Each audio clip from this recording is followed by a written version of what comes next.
प्रकाश कुमार भी पटना से जुड़ गए हैं, एक बार उनसे भी अपडेट ले लेते हैं। प्रकाश जी, बड़ी खबर है, अब नीतीश कुमार का नाम चर्चा में लाया जा रहा है। केसीआर ने इसके लिए बाकायदा पहल भी शुरू कर दी है।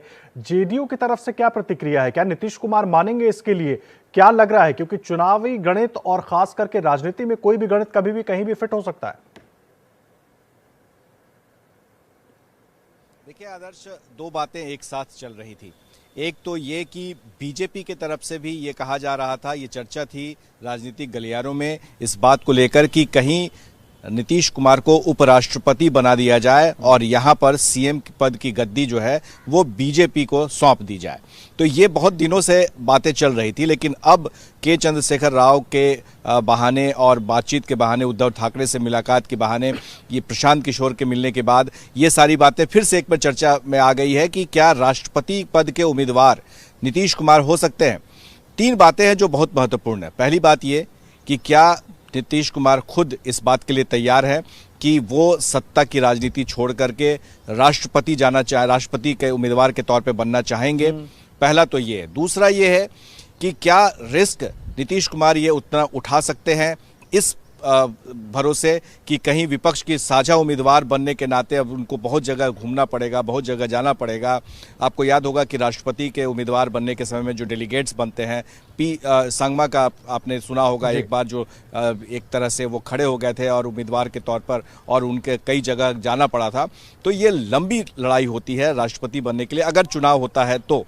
तीसरी बात है कि क्या नीतीश कुमार अभी बीजेपी से अलग होकर के एक अलग, क्योंकि ये कहा जा रहा था कि वो प्रधानमंत्री पद के उम्मीदवार थे जब वो नरेंद्र मोदी के खिलाफ में आए थे, तो क्या अब वो राष्ट्रपति, उनकी पार्टी का क्या होगा जी? अगर वो मुख्यमंत्री छोड़ करके पद और राष्ट्रपति के उम्मीदवार बनते हैं तो फिर उनकी पार्टी का क्या होगा? तो ये बहुत सारे ऐसे मसले हैं जिसको देखना होगा। और सबसे बड़ी बात यह है कि प्रशांत किशोर हों या के चंद्रशेखर राव हों, उद्धव ठाकरे हों, ये अभी शुरुआती दौर पे बातचीत जरूर चल रही है, लेकिन ये भी एक रिस्क फैक्टर है कि क्या नीतीश कुमार जानबूझकर सोच समझ के ये सब कुछ कर रहे हैं?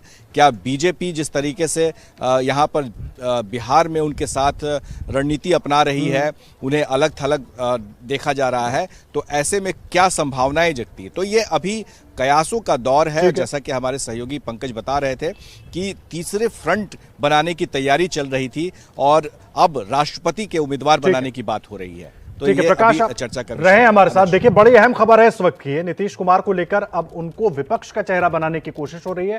पंकज झा भी हमारे साथ जुड़े हुए हैं जिन्होंने ये बड़ी खबर दी थी, लेकिन मुलाकातों का सिलसिला मुंबई से शुरू हुआ था। जितेंद्र से भी जानकारी लेंगे, लेकिन उसके पहले कुछ अहम सवाल। क्या एनडीए की एकता में विपक्ष ने सेंध लगा दी है? ये सबसे बड़ा सवाल है इस वक्त का। क्या राष्ट्रपति चुनाव में विपक्ष की यह मुहिम कामयाब होगी?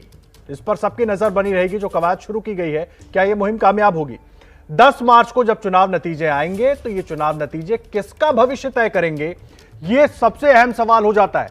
क्योंकि जिस तरह से एक मुहिम शुरू हुई है, मुलाकातों का दौर शुरू हुआ है, उसके बाद एक के बाद एक कई सवाल निकलकर अब आने लगे हैं। जितेंद्र दीक्षित मुंबई से जुड़ गए हमारे साथ। जितेंद्र, मुलाकातों का जो ये सिलसिला है ना, मुंबई में भी चला था, वहां से भी बहुत कुछ निकला, वहां से क्या खबर है? क्योंकि कई लोगों से मुलाकात केसीआर ने की थी वहां पर। जी हाँ, बिल्कुल। परसों के दिन केसीआर की मुलाकात राज्य के मुख्यमंत्री उद्धव ठाकरे के साथ हुई थी, एनसीपी प्रमुख शरद पवार के साथ में हुई थी, और उसके बाद में ये चर्चा छिड़ी कि क्या ये दोनों पार्टियां जो तीसरा गठबंधन, जो तीसरा मोर्चा बनाने को लेकर कवायद चल रही है, उसमें शामिल होंगे।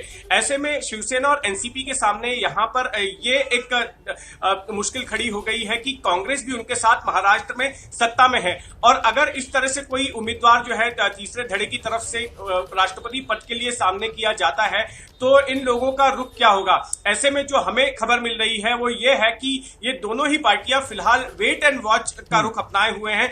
एक बार जब 5 राज्यों के चुनाव के नतीजे आ जाएंगे, उसके बाद ही इनका जो रुख है वो स्पष्ट हो पाएगा कि आखिर अगर नीतीश कुमार को राष्ट्रपति पद का उम्मीदवार बनाया जाता है तो ऐसे में शिवसेना और एनसीपी क्या रुख अपनाती हैं, उनका क्या पक्ष होगा। तो इस पर अभी फिलहाल इन दोनों ही पार्टियों ने चुप्पी साध रखी है, क्योंकि शिवसेना बार बार ये कह रही है कि हम जो है बीजेपी का विकल्प बिना कांग्रेस के नहीं देख सकते। शिवसेना जो है कांग्रेस से अलग होकर फिलहाल खुद को नहीं देख रही है। तो क्या कांग्रेस की ओर से अगर कोई उम्मीदवार दिया जाता है तो उसको शिवसेना समर्थन देगी, या फिर कोई तीसरा उम्मीदवार जब आता है जो नीतीश कुमार की जैसे बात चल रही है तो क्या उनको समर्थन दिया जाता है? इस बारे में जो यहाँ सियासी हलकों में जो अंडरकरेंट्स मिल रहे हैं वो यही है कि फिलहाल वेट एंड वॉच की स्थिति बनाई गई है, और एक बार जब नतीजे आ जाएंगे 10 मार्च को, ठीक है, वेट एंड वॉच की स्थिति बनी हुई है। इंतजार हो रहा है कि यूपी चुनाव और खास करके 5 राज्यों के चुनावों के नतीजे क्या होते हैं, उसके बाद काफी कुछ तय होगा।